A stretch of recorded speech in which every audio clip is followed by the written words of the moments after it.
Well, gentlemen, as you know, this series has been a collection of conversations among Jim and his friends, each one grouped around a broad topic.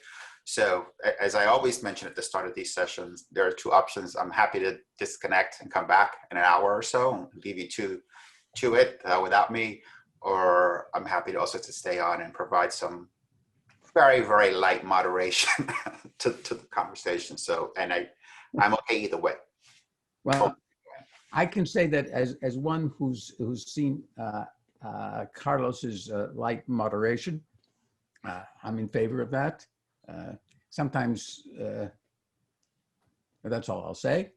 Yeah, I think that's a good idea as well. Not that we'll be short of things to discuss, but the danger is we could just go off on a tangent. And so I think your light moderation can keep us on track. Okay, great. So he'll keep us from killing each other, you know. That's the main. No risk of that. That's right. No virtual murders on the conversations. So let's go ahead and get started if you're both ready. And today's topic, of course, is knowledge and knowing. And before I say anything, I wanted to see if you have any initial thoughts to kind of kick off the conversation. If not, I'm happy to provide one. Well, we've discussed the issue ever since Alex arrived on campus, and we've both participated in the Philosophy of Science faculty reading group that Patrick Wilson organized. And the question of science has come up many times, but I can't remember, Alex, was that already here, or did you come around the same time as Patrick? I came just after Patrick, so the reading group started the year before I arrived on campus. So were you there when I finally, after several years, persuaded them to read Aristotle's Posterior Analytics? I was, and I have it on my shelf, yes. And that's when the attendance at the faculty reading group reached its minimum. Well, I don't know if there's a causal connection there. There may have been, but certainly a correlation, yes. Well, I think there's a connection and not just a correlation. Yeah, I'm being kind, Jim. Is the least popular book that was ever read in our old humanities class. I perhaps should correct that because he probably wasn't read at all by a good many of the students. But he's well worth reading. He's a mind worth reckoning with, even on science. And Carlos, I'm not sure if you know this, but Jim and I co-taught a year-long honors seminar on the topic of knowing and knowledge. And Jim, correct me, I think that was around 99 to 2000 or so a little over 20 years ago. I can't remember, but actually I had a conversation with Alex Ruskowski and Nick Beasley that Carlos arranged and I think moderated lightly. And they were both in that class.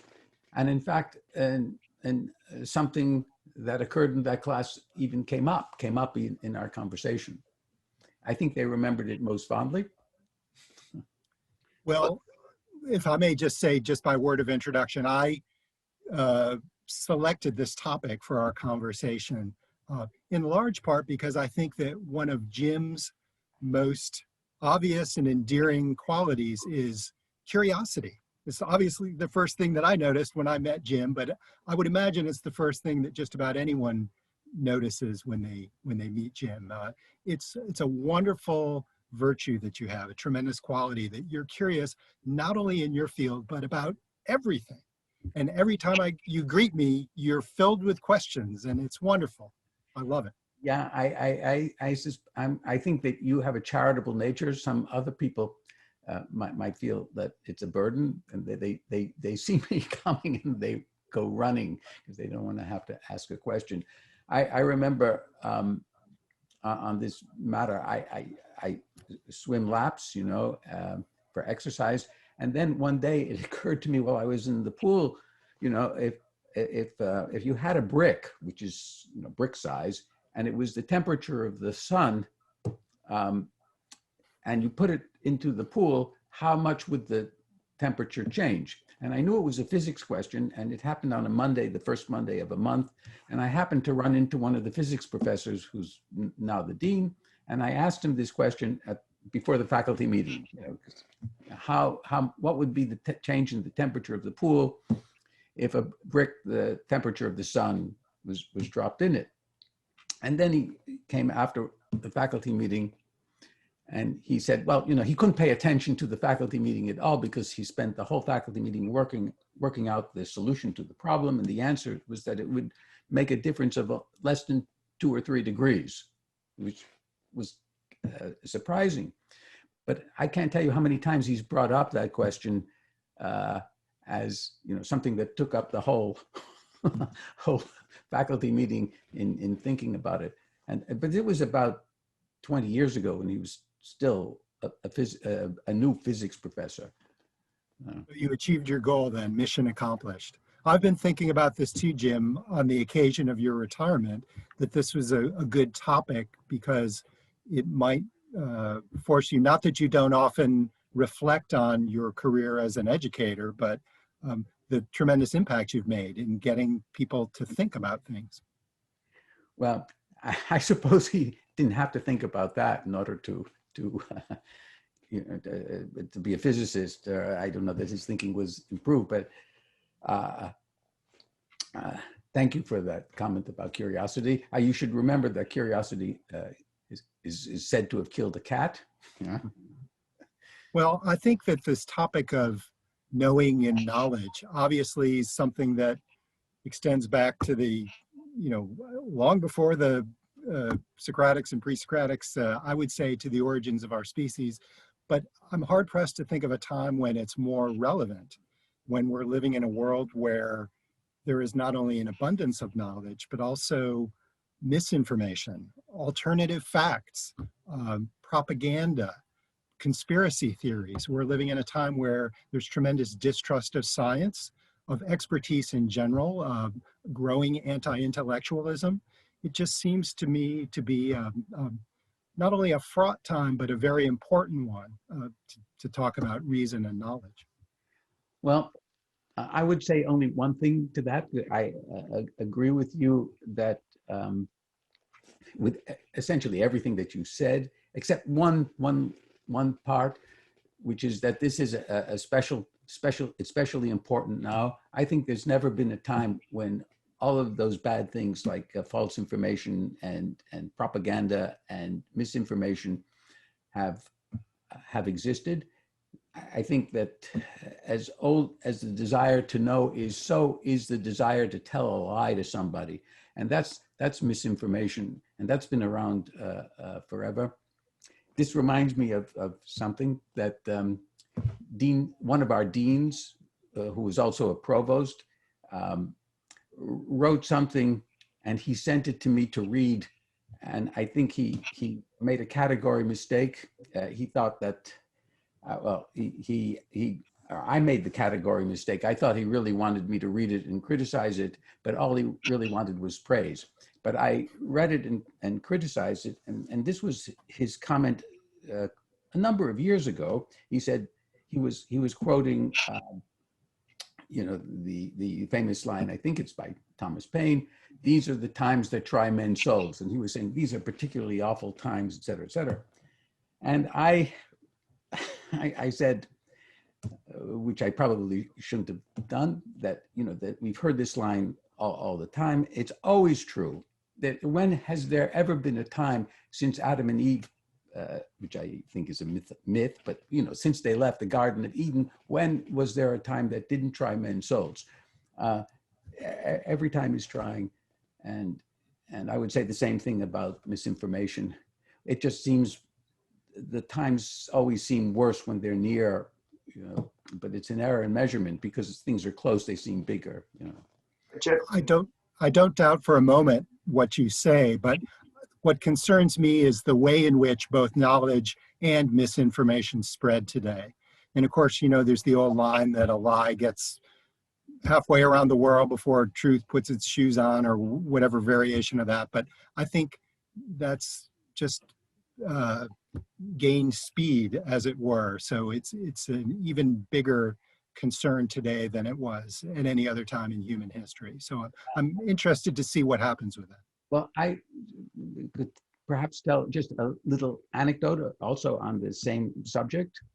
There was this is an old story about this woman who says bad things about the rabbi in her town, and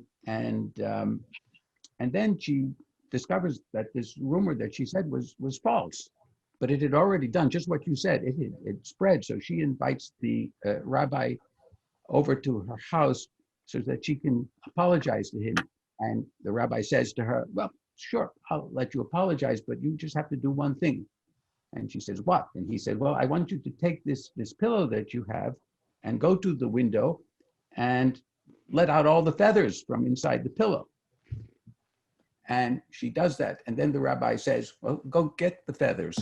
And what he's trying to teach her is that once you've said something, you can't take it back. You know, there's a Latin saying, tu vox emissa non reverti potest, that once the word is out, it can't be brought back. And that's a line from Horace. But what you're saying is true about the speed, but not true. But the effect of lies has always been the same. It's hard to put, to take them back. Tim, I wanted to follow up on Alex's comment. There's a book reminded of Dorner, who wrote a book called The Logic of Failure. And he says, and I'm going to paraphrase, that stupidity is a constant, right? Since this is the beginning of human life, but the damage that stupidity can do is not. And as technology amplifies its own power, it also amplifies the damage that the one single very stupid person could do right along the way. And maybe that's one thing we can think about, which is that there's always been a time where there's been misinformation, but perhaps the way in which technology works today, the damage that it can do in any given day is much higher than ever before. I think that's true. Modern technology has increased the power of all evils. Of course, there is the ancient, the statement that knowledge is power, from Bacon, and it is true. But the technology today has given ignorance and stupidity and prejudice power as well. Well, let's go back maybe to I had a question I wanted to start the conversation with, and that is something you brought up, Jim, from the very beginning when you mentioned Aristotle, and that this paradox of knowing and knowledge being so fundamental to everything, and yet it's such a difficult thing to comprehend, to define, and so forth. In its very nature, it is both, right, a most basic thing, and yet something that is really a complicated idea to grasp. So maybe we could sort of get your thoughts on how do you begin that process? How do you begin to understand understanding? Well, on this subject, I think there's a real difference between ancient science and modern science. And by science, I mean knowledge. It comes from Latin "scio," which means to know. And Aristotle is really different. What he meant by science were just knowing things through causes. And the causes, or the first principles, were always a priori. And they were either mathematical or logical. And so he would only admit as things known which could be absolutely proven, like a geometry proof or a proof in mathematics. And those were the only things that he would admit. But I've learned from Alex and the other scientists in the Philosophy of Science reading group that scientists don't use that word. They use the word knowledge in science, but they don't mean by it the same thing that Aristotle meant. They meant conclusions based on evidence, and evidence, of course, means things that you can see or measure or somehow find out about, and that's a big difference, and it's a fundamental difference because it means that all the kind of knowledge that science deals with is either from seeing something or from the effects of something that's already existed. So it's Aristotle would say it's not truly known, and I understand that that's a difference, and it makes it a difference because if you have a choice between knowing something absolutely or knowing it in this modern sense of science, everybody would prefer to know things that they want to know absolutely, but there are very few things that are subject to that high level of knowledge. Yeah, I would say Jim's starting point, which I've often adopted as a starting point, and going back to Aristotle, all men seek knowledge. We desire understanding.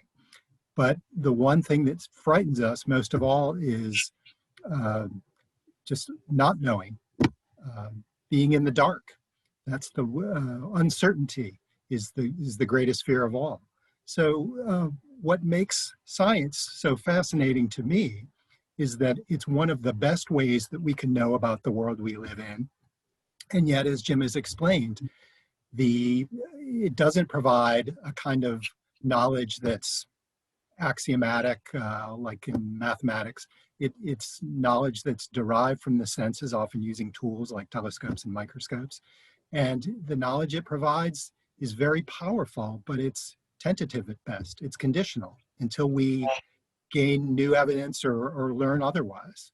So it's interesting that I find it fascinating that a lot of non-scientists think that science is the kind of the be all and end all. It's this absolute certainty. And so you find in advertisements, so scientists say, and people wearing white lab coats and clipboards, as if science is the ultimate arbiter of truth. Where when you learn more about science and do science, you realize that it's a very different ballgame, that we're dealing with the best that we know at this time, recognizing that it could be different tomorrow. And Jim and I have talked about this a lot. When are there such things as facts in science? When can we say something with relative certainty? And the great evolutionary biologist, Stephen Jay Gould, talked about evolution as a great example of this. It's something that we continue to study and gain information about. There's a thriving field of evolutionary biology that's working out the details. And yet the fact of evolution itself, like the fact of gravity, is pretty well known. So in a famous turn of phrase, Gould said that to withhold affirmation would be perverse.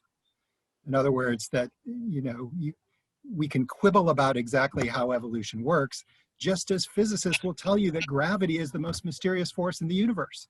It's one of the first things you learn as a toddler. You pick up a ball and you let it go and it falls. And yet physics can't really tell us exactly how that works. It's a tremendous mystery. Alex, let me follow up on that point you just made. I remember reading a book by Kessler, the physicist, who said, in science, we're never more right, we're just less wrong, as time moves along. Why do you think people have this need, though, humans, we don't like that answer, right? We like more to be told. Because as Alex said, referring to Aristotle, human beings desire understanding, and they want to know, and they're dissatisfied. Their souls don't rest tranquil if they think there's a possibility that something can be false. But there are very few things that you can know absolutely. When I first came here, it was either my first or second year at Hampden-Sydney. Professor Shear, who's now retired, invited one of his teachers, Stephen Jay Gould, whom Alex mentioned, to Hampden-Sydney, and also Carl Sagan's ex-wife, I can't remember her first name, Margolise was her last name. I thought it was Andrewian. Oh, his first wife. Oh, I'm sorry. First wife, yeah. That was the first wife of Carl Sagan. I can't remember her first name, but she was a biologist also. And they both, I think they were both there at this conference at Hampden-Sydney.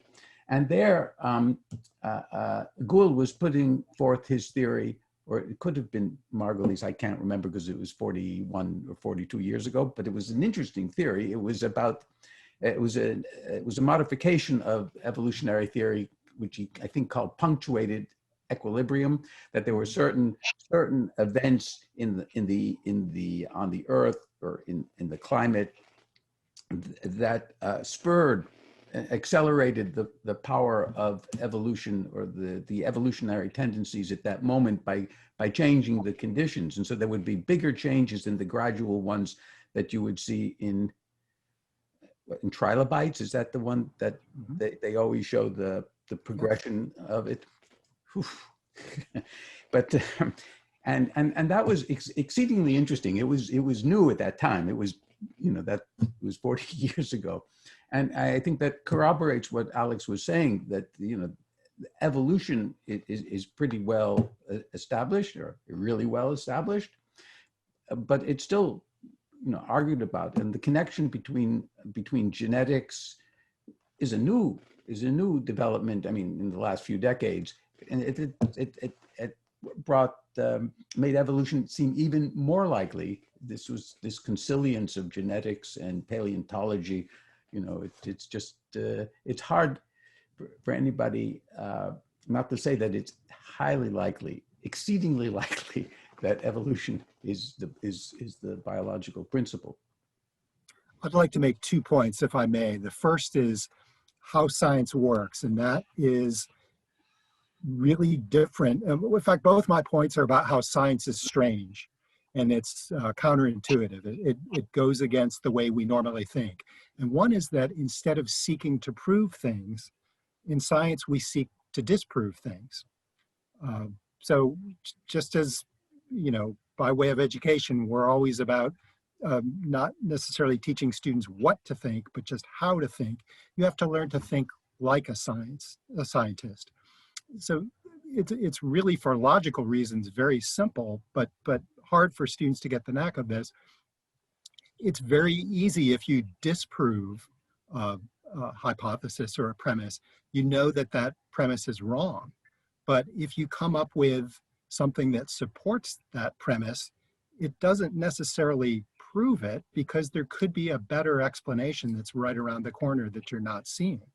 So we say, and I, elementary lab reports from beginning students, you haven't proved your hypothesis. Your findings support it, but there may be a better explanation that you haven't thought of. So that's why the whole idea of null hypotheses and so on, we set things up so as to disprove things. And that's a little bit hard for people to wrap their minds around. The other thing I would say is that science is, in dealing with the natural world, a lot of aspects of the natural world are really counterintuitive. They run against what we would normally think. It stands to reason that heavier objects fall faster than light objects. It doesn't make sense to us, with our vantage point, that the world is round and that Earth is spinning around. It seems for all the world like Apollo in his chariot or whatever, the sun is going around Earth. When we hear that matter is mostly hollow space, and that a wall or a table is composed, 99.99% hollow, it just doesn't make sense to us. It's because our minds have evolved to deal with a very different aspect of our world. So very small or very large distances or times, it's very hard for us to grasp. But you have to admit that our minds have also evolved in such a way that we can figure things out by reason, that the Earth isn't flat. The astronomers figured that out in antiquity. But I have a question, Alex, about science education. I remember when I took science, even in college, that we had to memorize all these things. And the textbooks we were supposed to accept as if they were a form of revelation. The science teachers that I had never said, this is not well known. We had to memorize, the Krebs cycle, and I don't know how many thousands of things that we had to do. Has science education really changed? And the lab work that you give to the students, do you give them the hypotheses, or do they have to come up with them themselves? But I'm just curious whether memorization is still the way to go, which is not telling people how to think, but what to think. The answer is yes. It has changed tremendously, science education, so that, and whenever we have outside reviewers, assessors come in, they really tell us, as much as possible, ditch the material content in your classes and really focus on methodology, because that's not only what budding scientists, but what all people need to know is how to think better about the world they live in. Part of it is due to the fact that everybody carries around a little mini computer now.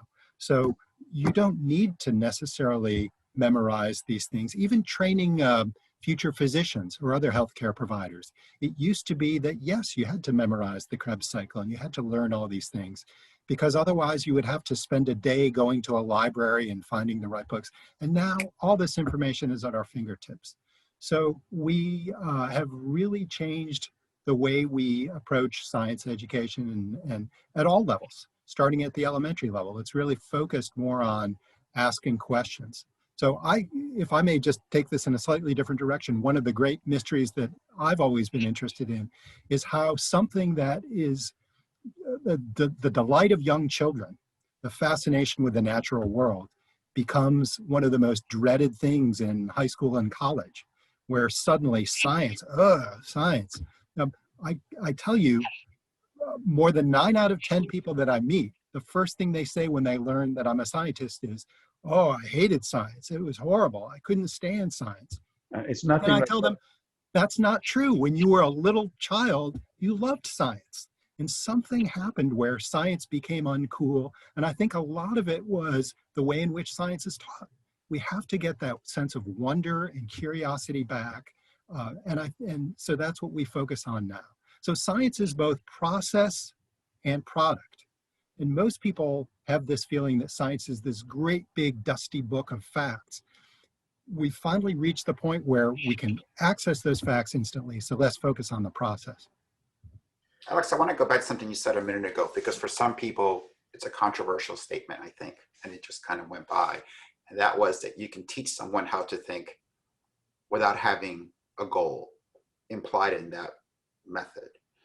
The question to both of you, is that possible? Can you say that I'm going to teach someone how to think about something, but not really already have pointed them towards some conclusions? Well, I'll tell you something about that. Many years ago, when Mark Nelson, even before Mark Nelson, there was Brian Schrag, and who was a philosophy professor at Hampden-Sydney, and he left Hampden-Sydney to become a dean someplace, and this was in the mid-'80s, and I was appointed to the search committee to replace him, and I was on the search committee that picked Mark Nelson. I was sent by the dean to a philosophy conference in Chicago, and I interviewed maybe 30 people, and I all asked them, what's the purpose of philosophy? What do you want to teach your students in philosophy? And they all said, how to think, just what Alex was saying, that the science education tries to do now. And I said, well, I asked the question that you did, Carlos. I said, think about what, and think for what? I was hoping maybe to get as the answer, so they could think about how to find truth. But none of them said that, and they all reduced philosophy to a kind of methodology, namely how to think. But I don't believe that of philosophers, or of when you hear them argue, they argue as if they are trying to discover some truth or persuade somebody of something that is actually the case. And scientists too, I think they're looking for and seeking an understanding of nature, and not just methodology. Though even with the methodology, I can't understand how you wouldn't have a base of things that science teaches, so that you can make connections. If you just have to keep looking things up on your mini computers or in anything, you don't have enough understructure to guide your thinking, or even to know what questions to ask. Well, certainly you pick up a lot of knowledge along the way, but I think it's important to realize that the more you pack on those so-called facts, the greater the danger that you don't realize that those are conditional, that there are some things like gravity and evolution that it's exceedingly unlikely that will uh, overturn those ideas. And yet, one of the biggest problems, and I think this is not unique to science, but all fields of study, is that students have a great difficulty understanding the big points from the minutia, the small points. And in a history class, in a classics class, what is what is not being able to see the forest from the trees? So this is an important. I'm having a hard time understanding you, Alex. Are you Carlos? No, I'm fine actually. Oh, I just have a notice that went up on my computer. Your internet connection is unstable. So it could be just my connection. Could be yours at home. Yeah, I'm on the one in my office is fine. Yeah. Can I just get back just quickly on this notion of proof and Right, disproof? right ahead. Go back to your point. So the way I ask students, and I often have students who are opposed to evolution, and I tell them, don't give me all your proofs for why it's a bad idea, but try and disprove it. Give me a disproof for it. What would, in your mind or in anyone's mind, undermine the whole notion of evolution? For example, finding a species that doesn't have DNA. Finding fossils from 1 billion years ago of humans before fossils of dinosaurs or so on. You can do this intellectual exercise and you can come up with findings that would overturn the notion of evolution. And I would like to think, I could be wrong, but I would like to think that scientists, because we play this delicate balancing act of skepticism but openness to new ideas, that we would say, yep, we were wrong. And yet there are so many people who for thousands and thousands of years have been motivated to fight against this idea. Nobody has come up with anything that has stuck. So that's why this idea has stuck the test of time. If I can just go back for a moment, Carlos, you were asking about how to think versus what to think. I'm asked all the time by parents of prospective students about this, because one of their greatest concerns is sending a child away to college. The child will be brainwashed. And I understand this. You're going to corrupt my child and teach him to see the world in a way that I don't necessarily approve of.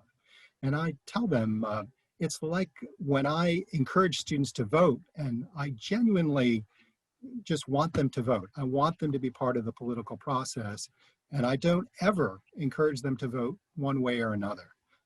I pride myself on the fact that my students over decades have very little knowledge of my personal beliefs because I check those at the door. So they don't know where I stand in terms of my spiritual beliefs, my political leanings. I truly tell them that I just want them to think for themselves.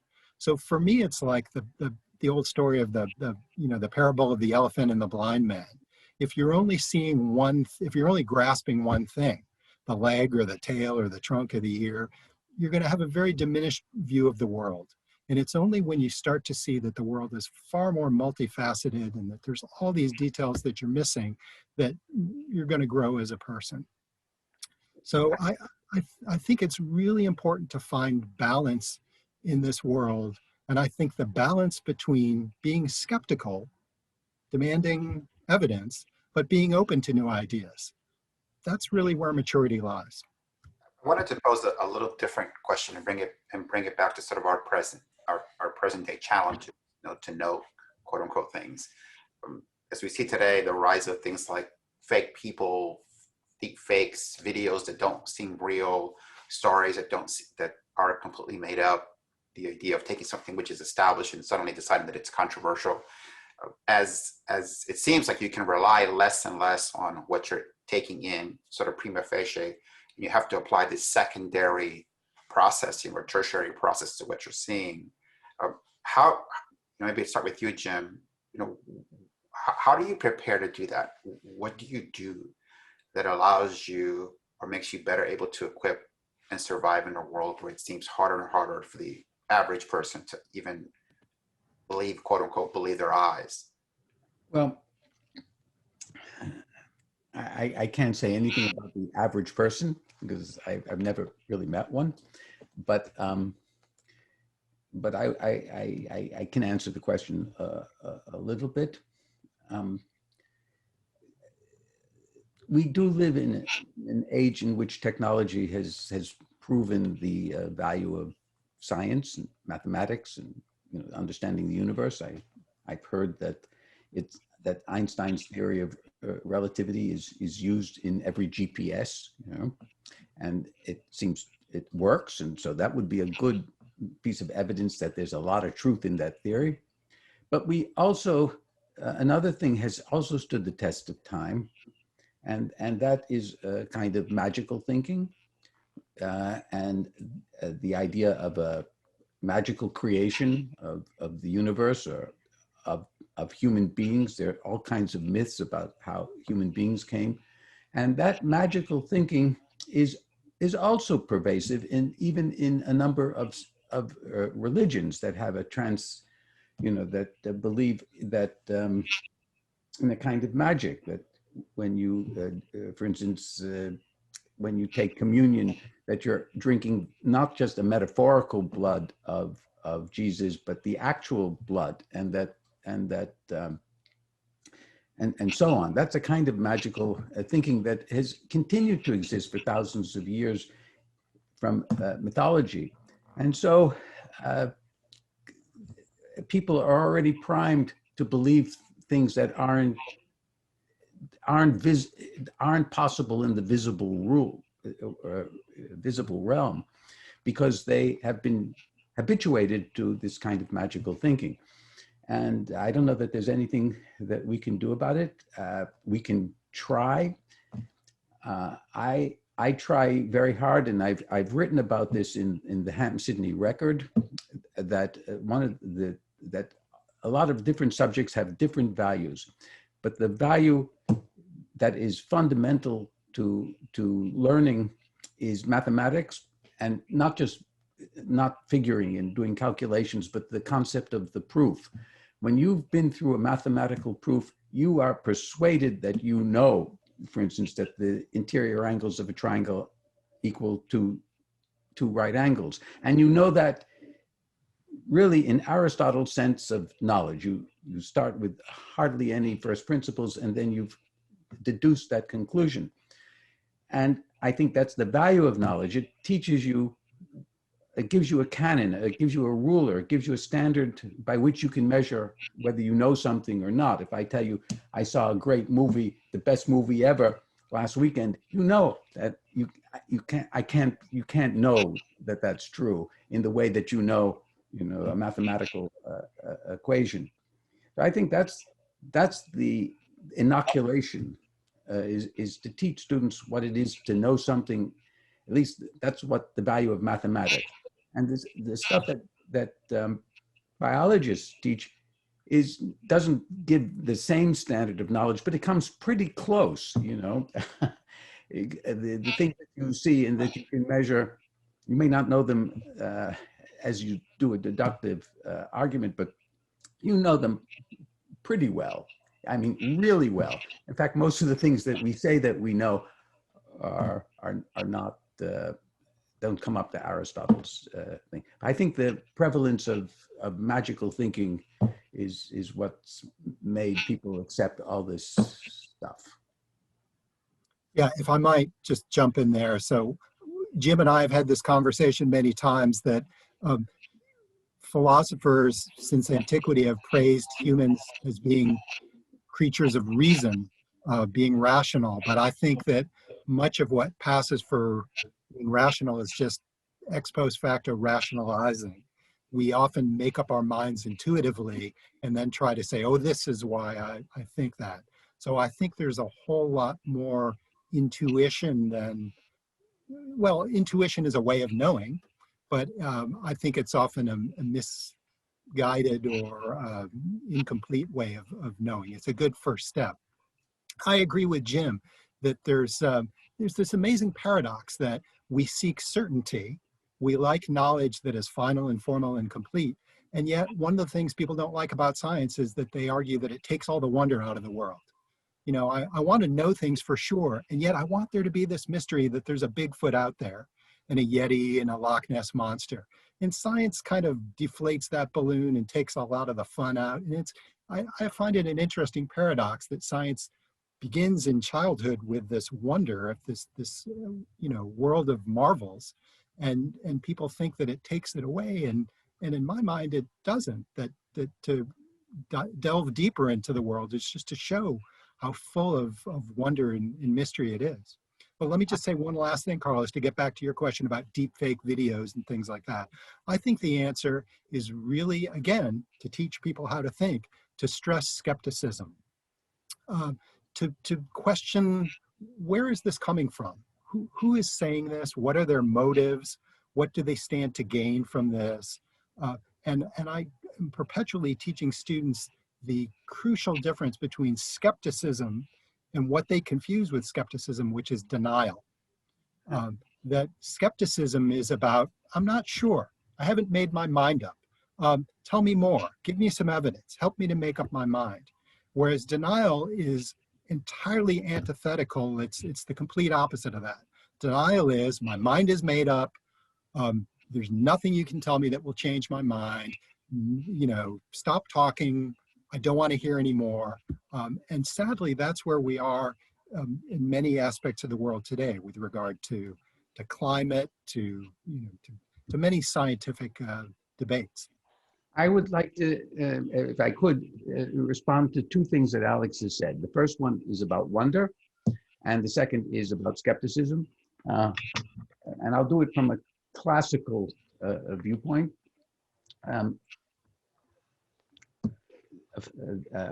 In Plato,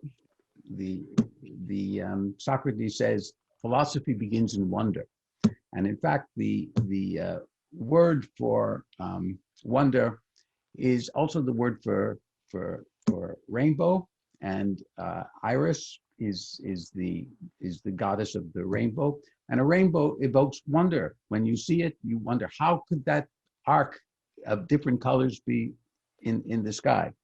And wonder is, I think, the more you know about science, or the more you look at something, the more you wonder about it. You know, and finding out something about it. And I remember I was curious even many years ago, before I came to Hampden-Sydney, and I noticed that when I took a shower, the shower curtain went inside. You know, it's sort of moved inwards to the shower. This was in the days before there were the nice curved shower curtains. And I asked the physicist why that happened, and he explained to me Bernoulli principle, which enables airplanes to fly. And that didn't decrease my wonder in the slightest bit. It just made me wonder about more things, whether, you know, there was a scientific explanation for why when you cook the fried egg, you know, the heat made it hard, you know. And I've asked lots of those kinds of questions over the years of people. But I think the more you know, the more you wonder about things, and the more amazing the earth seems to you. About skepticism, I wanted to say that skepticism really started in ancient times. There was a whole school of philosophy, of whom the most famous skeptic was Sextus Empiricus. But the late academy of Plato established the academy, and by Cicero's time, was called the Late Academy, and Cicero was a member of that, and it was a very skeptical school. And Cicero would say, you know, you need to be skeptical about everything. They're not, sorry, I made a mistake. He says you shouldn't be skeptical about everything, but the things that you can say that you know, he followed Aristotle, are very few in number. They're limited to logic and mathematics. But about everything else, we don't really know. You know, you can, you know, ex post facto knowledge or a posterior knowledge from effects, which is what most scientists have to do. They look at something and then they have to figure out the cause if they can. That is much less well known.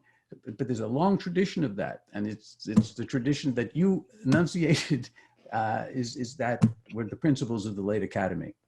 Cicero was a great skeptic. I think people greatly overestimate the extent to which they know things. And I think this is to break down knowledge and to start, you have to know yourself, but you have to also be self-aware of your ignorance. So, the famous line from Donald Rumsfeld, there are known unknowns and there are unknown unknowns. And we have to recognize that both of those exist. And Jim, go ahead.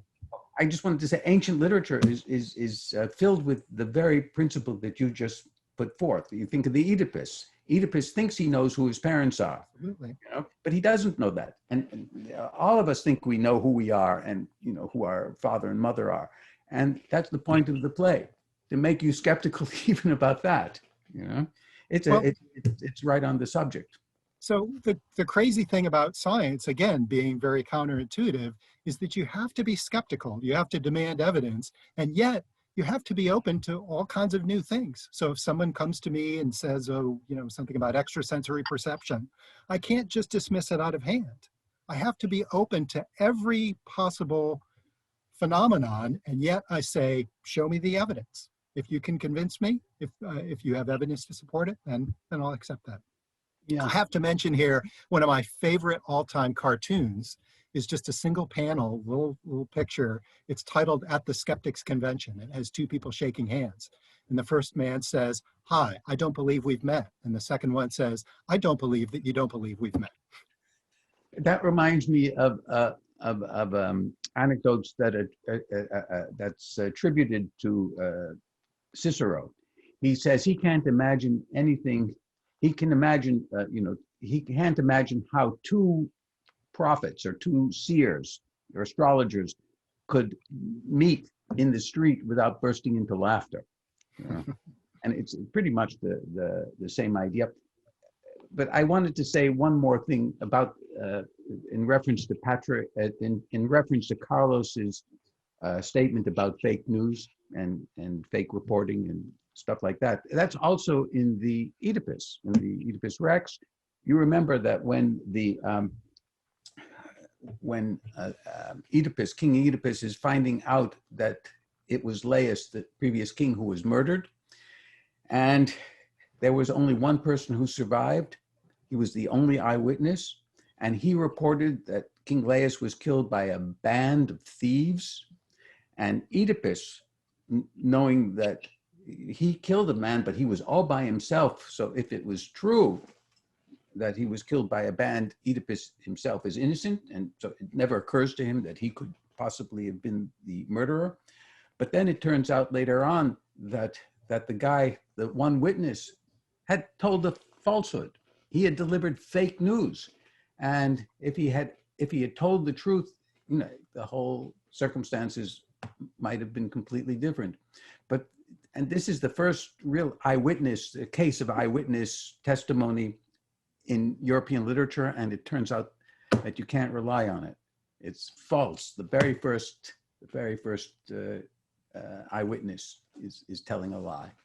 Alex, if I can, I'd like to go back to something you mentioned a minute ago, and that was this issue of intuition, right?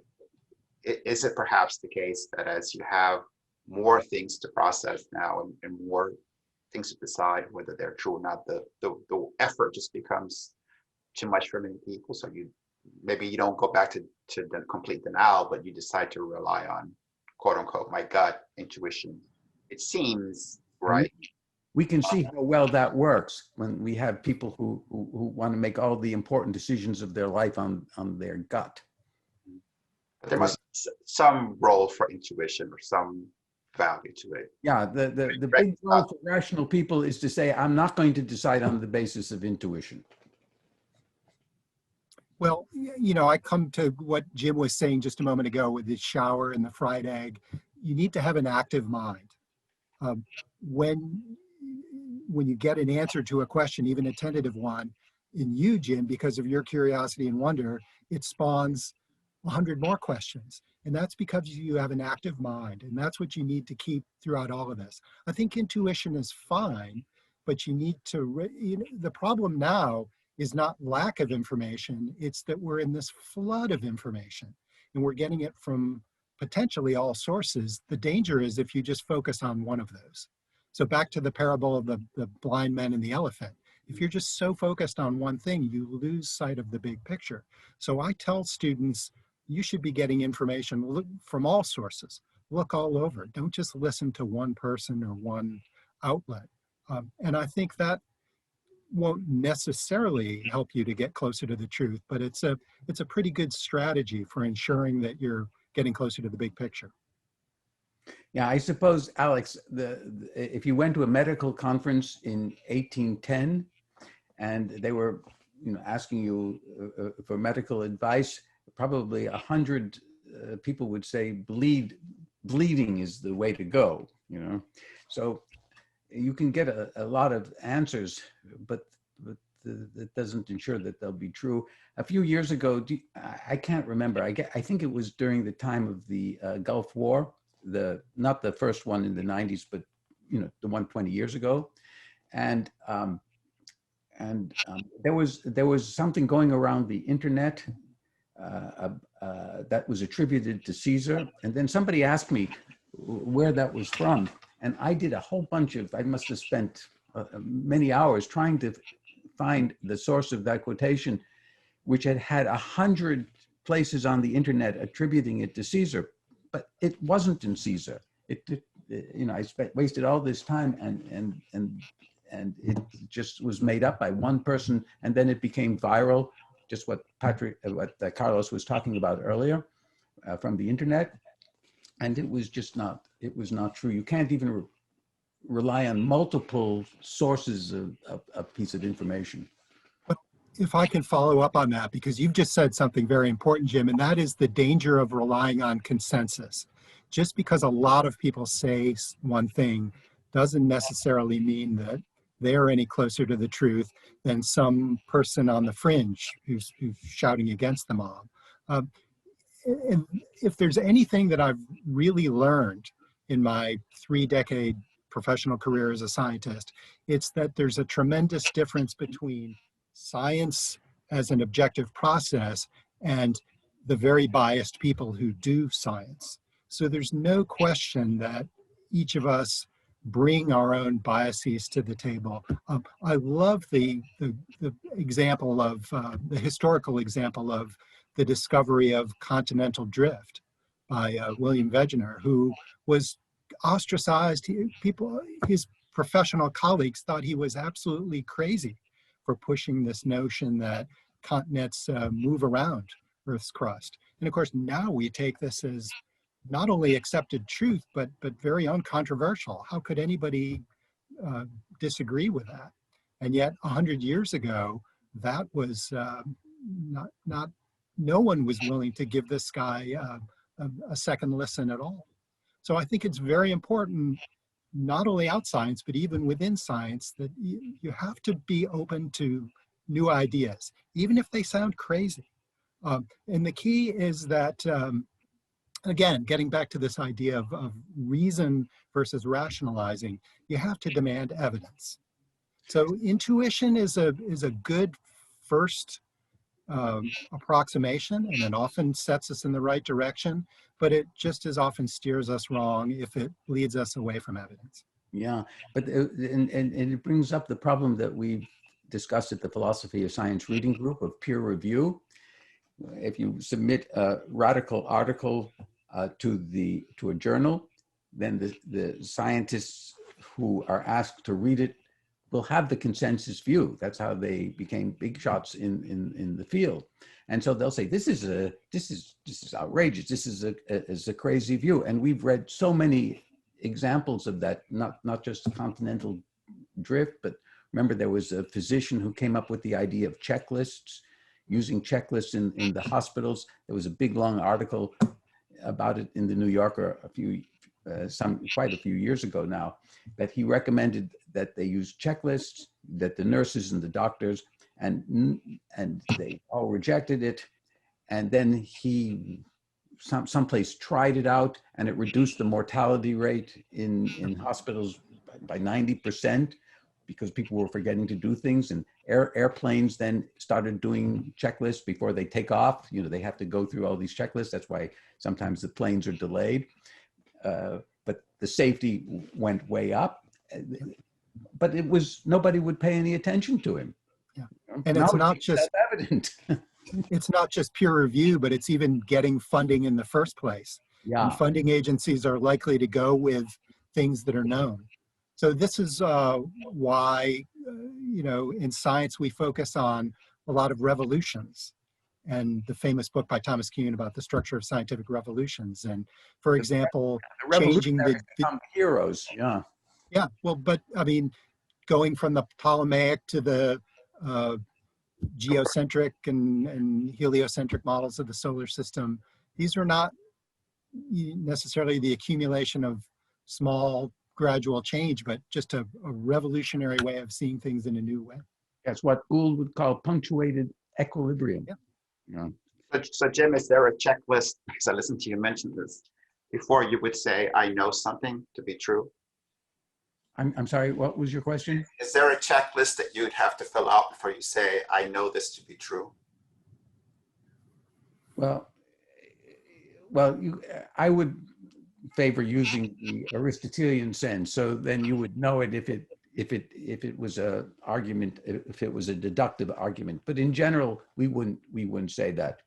We know that if we put the lights, move the light switch up, that the light will go on. We say we know that, but you know, there could be a power outage. There any things that we also have experienced, things that could go wrong.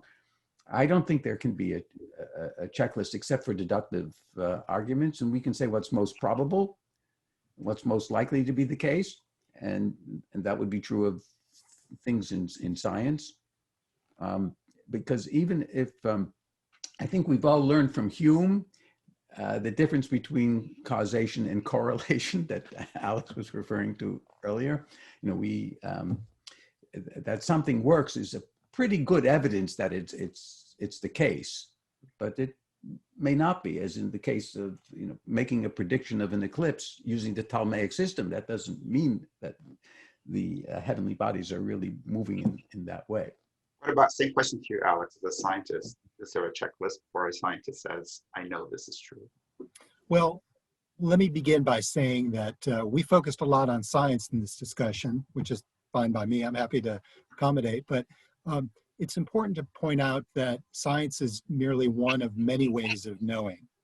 And there's a lot of things that science can address, a lot of questions, including some of the most important questions about why are we here and what happens after we die, that science can answer.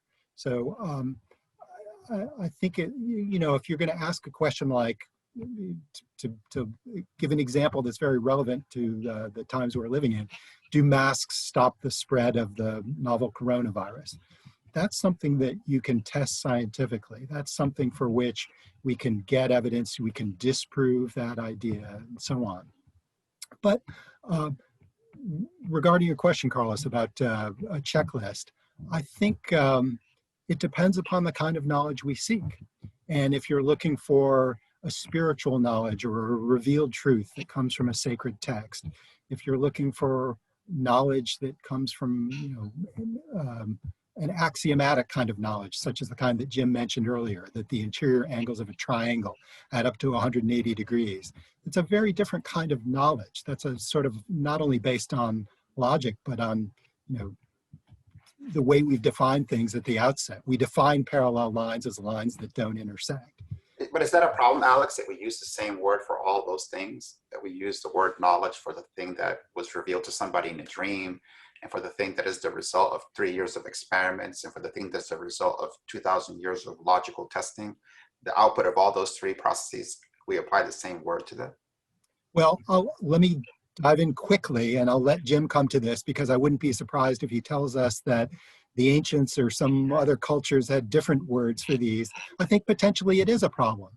And yet, here's the second and last thing I will say. It raises questions about, when we know something, does that mean that it's something that we would all agree is true? So to go back to ancient philosophy and the correspondence theory, can you know something that is false? And do you still know it, even if it's not true? Well, I would like to say a couple of things on these points.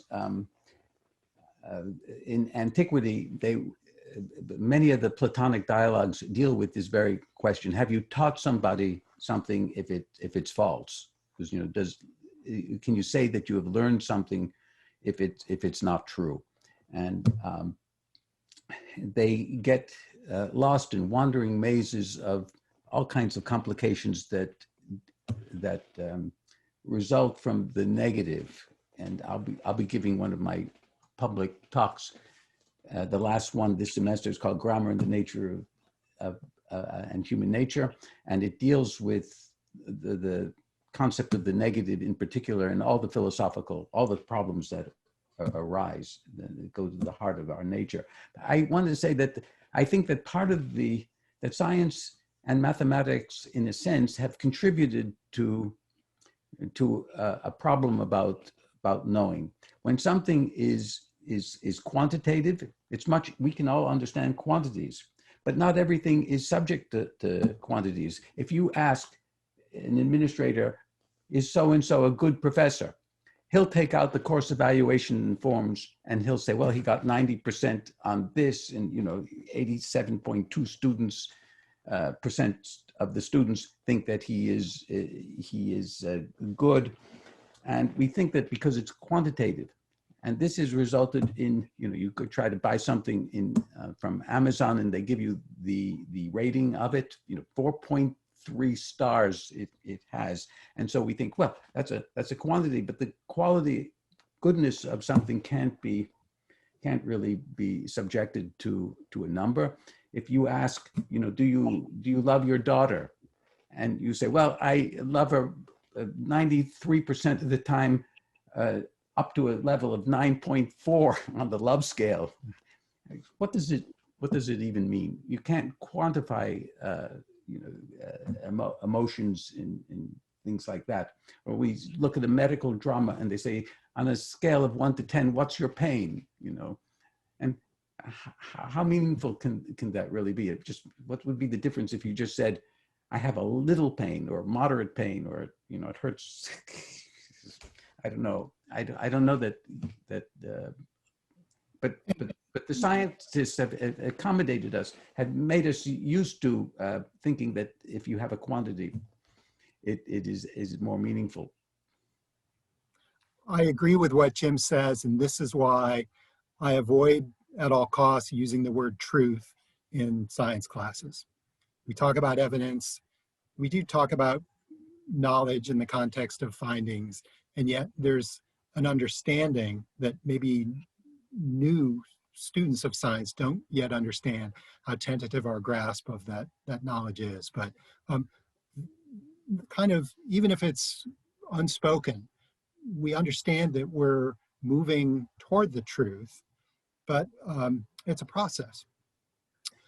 To get to what Jim said a moment ago about quantification and ratings on online about products, I'm skeptical of all of those now, because I know that there's a huge field of people who are paid to post positive reviews or opponents to post negative reviews. So I stand by what I had said earlier, which is that if you seek knowledge, try to gain information from as many independent sources as possible. Don't just rely on one source. So there's part of your checklist, Carlos. Try and get as much information as you can, but from as many different sources as you can. Be skeptical. Wonder, could I be wrong? Might I have some bias? Motivated reasoning is everywhere. We all have confirmation bias. We want to hear things that back up our intuitive beliefs. So we have to be, first of all, aware of those, acknowledge that they exist, and then we have to deal with the uncomfortable way of embracing things that maybe claims that we don't want to hear. But I think that's the best way of getting at the truth. Well, we're just about at the limit for our conversation, our time limit. I thought I would end with a question to both. No, because Jim, you had something you wanted to add. Sorry. I did want to add one more thing to what Alex said, and that is the question of plausibility.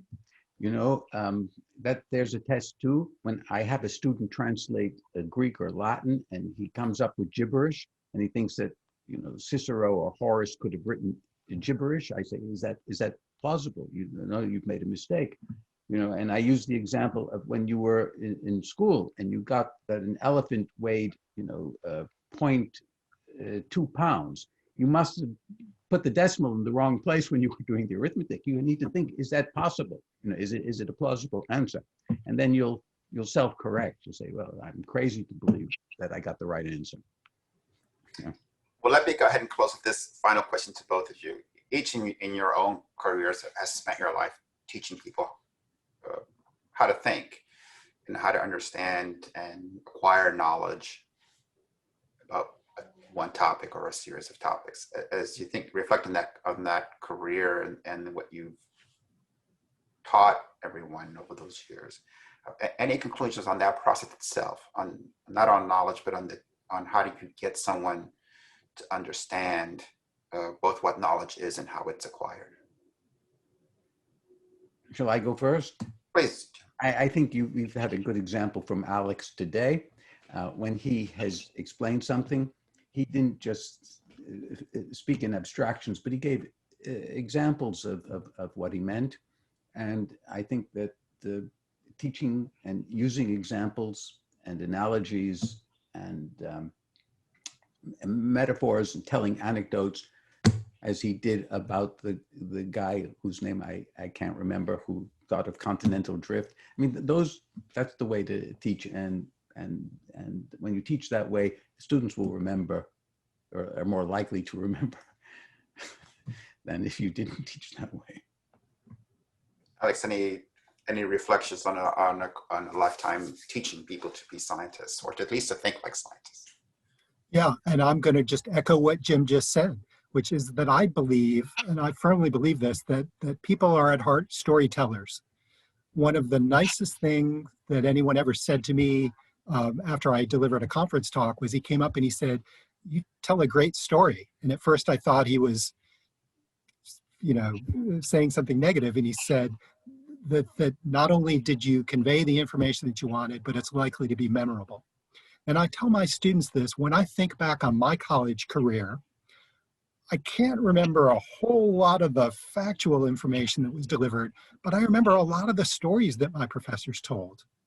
And when I think of the classes that I was fortunate to sit in with Jim Arieti teaching as the professor, I remember a lot of the stories that he told as well. So he's absolutely right that those are the memorable things. They stick with you. I think it's a good way of conveying information because that's naturally how we like to think of things, is through your stories. So that's what I do. The only other thing I would say is that instead of talking at students, I've learned to be a lot quieter and listen and draw them out and get them to work through their thinking processes. And I know Jim does this as well. He's a master of the Socratic method, and putting the onus on students and getting students to work out problems in their own head as well. But I think that's absolutely the best way to go. On that note, Alex, Jim, let me thank you for your time today. I appreciate your insights and conversation. Thank you, Alex. Could you leave the Zoom on so I could just chat privately for a moment with Alex? Thank you, Carlos.